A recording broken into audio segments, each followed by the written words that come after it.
sahabat CPNS, hari ini bersama aku Yesika, kita akan mendengarkan curhatan-curhatan para insan CPNS nih. Seperti nama dari podcast kita yaitu Curhatan PNS, kali ini narasumber curhatan kita berasal dari teman-teman CPNS Kementerian Luar Negeri. Ada Henry di sini, ada Nadia, dan ada Iqbal yang akan bersama-sama kita hari ini membicarakan isu kepercayaan publik kepada PNS nih. Ada nggak sih nilai-nilai yang harus diterapkan oleh ASN terkait dengan tugas dan fungsinya? Nah, mari kita mulai yuk dari sahabat kita yang pertama. Oke, mungkin yang pertama ya, nilai-nilai yang harus dipenuhi oleh ASN dalam tugas dan fungsinya. Itu mungkin aku mulai dari akuntabilitas. Apa sih akuntabilitas itu? Jadi, akuntabilitas itu adalah pertanggungjawaban dari seorang aparatur dalam mengerjakan tugas dan fungsinya. Nah, bentuk-bentuknya atau nilai-nilai yang ada di dalam akuntabilitas itu apa aja sih? Ada banyak nih teman-teman. Yang pertama yaitu kepemimpinan, kemudian integritas, kemudian ada keadilan, ada transparansi, ada tanggung jawab, dan yang terakhir nih yang paling penting ada konsistensi dalam melakukan tanggung jawab itu. Nah, di dalam organisasi ada beberapa nih yang harus kita perhatikan. Yang pertama itu terkait transparansi dalam dan akses informasinya. Apakah misalnya kalau kita melihat di instansi kita, semua data-data atau tanggung jawab kita lakukan sudah transparan dan dapat diakses oleh orang-orang yang berkepentingan. Kemudian praktek kecurangan, fraud, atau perilaku korup. Apakah semua yang kita kerjakan, yang kita pertanggungjawabkan, ada indikasi-indikasi terkait kecurangan ataupun perilaku-perilaku yang menjurus pada korupsi. Kemudian yang terakhir nih adalah konflik kepentingan. Jadi di dalam pertanggungjawaban kita, apakah dalam setiap kegiatan kita punya konflik nih sama teman-teman kita atau teman-teman atau atasan kita atau bahkan teman-teman di luar instansi kita yang punya kepentingan berkonflik dengan jabatan kita saat ini. Ya mungkin itu aja sih dari saya terkait contoh-contoh akuntabilitas yang bisa diterapkan di instansi ASN. Thank you, Cika. Oke, tadi itu nilai yang pertama itu adalah akuntabilitas. Nah, tadi aku sempat nih kan cari-cari, ternyata ada singkatannya juga teman-teman. Jadi singkatan dari nilai-nilai yang bakalan dijelasin sama kakak-kakak di sini itu adalah aneka. Nah, nilai A tadi itu adalah akuntabilitas yang baru saja dijelaskan oleh Kak Henry. Nah, untuk nilai selanjutnya nih, nasionalisme. Dari siapa? Monggo, Mas Iqbal atau Kak Nadia? Dari saya deh, boleh. Oke, silahkan. Untuk nilai yang kedua ini tadi tuh nasionalisme ya.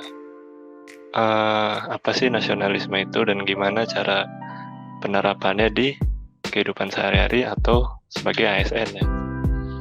Pertama tuh kita harus tahu dulu nasionalisme itu apa sih. Nah, biasanya tuh yang ada di benak kita ketika kita dengar nasionalisme itu kan seberapa cinta dan bangga kita terhadap Indonesia sih gitu kan.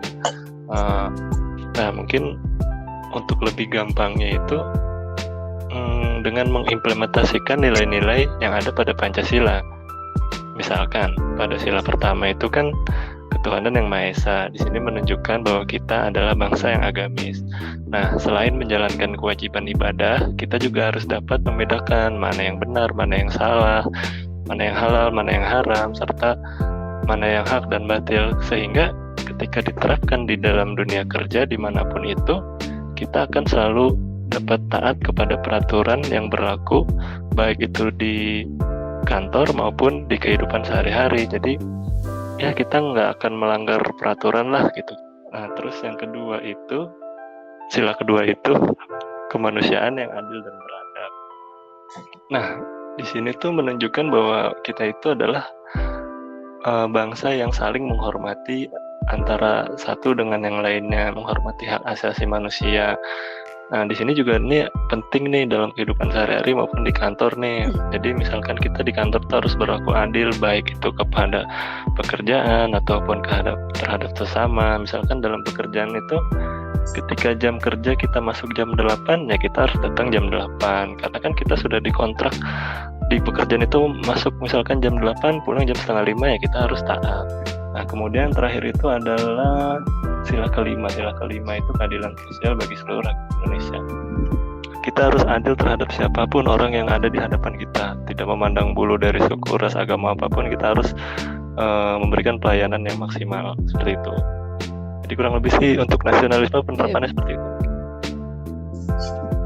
Oke, keren banget ya dari penjelasan dari Kak Iqbal tadi. Berarti sebenarnya seorang ASN itu sangat bisa untuk menjadikan contoh kepada masyarakat bahwa penerapan dari nilai-nilai nasionalisme itu tidak jauh dari nilai-nilai yang ada di dalam Pancasila. Nah, kita lanjut nih teman-teman. Tadi kita udah ada di nilai yang kedua. E-nya apa ya kira-kira? Coba nih Kak Nadia, belum ada suaranya nih dari tadi. Iya nih. Makasih ya Kak Cika. Nah, untuk aku nih bakal kasih keterangan sedikit lah tentang etika publik nih. Etika publik ini refleksi tentang standar atau nama yang menentukan baik atau buruk, benar atau salah perilaku yang dilakukan itu. Nah, kalau buat dari ASN sendiri nih, untuk etika pelayanan, sebisa mungkin kerjaan yang diberikan ke kita kerjakan dengan bertanggung jawab. Nah, bertanggung jawab ini bisa dilakukannya seperti kita sendiri bikin schedule atau timetable lah untuk pengerjaan tugas yang diberikan. Misal nih dikasih tugas, kita bikin timelinenya, kapan harus selesai, achievement apa yang harus kita achieve dulu sampai selesai. Jadi ada milestone-nya gitu. Jadi kita juga nggak mess up waktu dari teman-teman kita yang bakal ngelanjutin kerjaan, karena kita tahu bahwa kerjaan itu nggak langsung selesai di kita. Kadang ada beberapa proses-proses selanjutnya. Kalau berhenti di kita kan nanti bikin masalah ya. Jadi teman-teman lain juga bikinnya jadi lama, dan itu malah nanti jadi bikin pekerjaan kita keseluruhannya itu terlambat. Nah, selain itu juga ada etika berkomunikasi. Apalagi saat ini nih, waktu pandemi ini komunikasi pekerjaan agak susah ya. Soalnya banyak yang WFH nih. Juga jadi tantangan nih. Biasanya most of the time kita ini komunikasinya lewat chat WhatsApp. Nah, lewat WhatsApp nih kita kadang nggak tahu nada yang mau diinginkan sama pengirimnya itu seperti apa. Kita tuh pahamnya dengan cara baca kita sendiri kan. Jadi kadang kita nerima chat itu bacanya kalau tergantung mood ya. Kalau lagi sedih jadi bacanya jadi sedih. Kalau marah jadi bacanya marah. Jadi kadang saling tidak cocok dan membuat kesalahpahaman. Nah, kira-kira seperti itulah contohnya kalau di etika publik. Nah, karena nih dari tadi kayaknya udah panjang banget Kak Nadia, Kak Henry, dan juga Mas Iqbal menjelaskan tentang nilai-nilai. Kayaknya aku akan jelasin sedikit deh tentang K-nya nih, komitmen mutu. Nah, menurut aku komitmen itu menunjukkan janji, dan mutu itu menunjukkan nilai, atau di sini menunjukkan pertanggungjawaban pada suatu mutu. Nah, di era pandemi seperti ini, kalau menurutku tantangan terbesar itu tentunya adalah untuk tetap bisa melakukan pembaharuan. Yang tadinya mungkin pekerjaan kita itu dinilai dari bagaimana kita menyampaikan sesuatu secara tertulis misalnya, ataupun kita menyampaikan pekerjaan kita harus ke kantor misalnya. Kita harus bisa menyesuaikan itu di era pandemi seperti ini. Jadi mungkin tantangan terbesar untuk PNS terkait komitmen mutu di era pandemi adalah untuk bisa melakukan perubahan dan perbaikan. Contohnya kita sekarang lewat Zoom ataupun melakukan laporan melalui email, itu perlu sekali untuk ditingkatkan, tidak hanya untuk kaum millennials aja ya, tetapi juga untuk semua PNS yang lagi dengar podcast ini. Tentunya kita harus bisa terus melakukan perubahan ke arah yang lebih baik. Nah, sekarang kita ke nilai yang terakhir nih, karena menarik banget, kita bahas bareng-bareng aja. Nilai yang terakhir apa nih? Ada yang mau kasih tahu nilai terakhir A-nya? Anti korupsi, bener nggak? Betul itu, anti korupsi nih. ASN itu harus anti korupsi. Wih, kayaknya Mbak Nadia udah tahu banget nih. Coba dong, boleh jelasin ke kita. Anti korupsi ini udah jelas dari namanya. Orang hampir semua tahu lah korupsi ini apa. Tapi sebenarnya korupsi itu nggak cuma yang besar-besar seperti itu aja loh. Dari anti korupsi ini sebenarnya poinnya itu ada pada pemborosan dan kecurangan. Jadi kita harus hindari dua hal itu. Nah, itu sebenarnya nggak perlu yang harus besar. Kalau pada korupsi pasti uang tuh gede-gede. Nggak seperti itu juga. Sebenarnya dari hal-hal kecil, dari penggunaan waktu. Kadang nih yang paling banyak nih biasanya kawan-kawan nih korupsi waktu nih. Kalau janjian sama orang, janjian jam 3, datangnya jam berapa ya? Ya, bener banget. Tuh. Itu udah termasuk korupsi, sadar nggak sadar itu. Jadi harusnya nih kita tiap diri kita sendiri perbaikan sendiri lah. Kita lihat dari perbuatan-perbuatan kecil kita dan nantinya dikembangkan ke perbuatan yang lebih besar untuk tidak korupsi dan bisa menjaga integritas. Jadi nggak ada tuh katakan nanti PNS Kementerian Luar Negeri ada kena korupsi, nggak ada, harusnya nggak ada. Bener nggak teman-teman?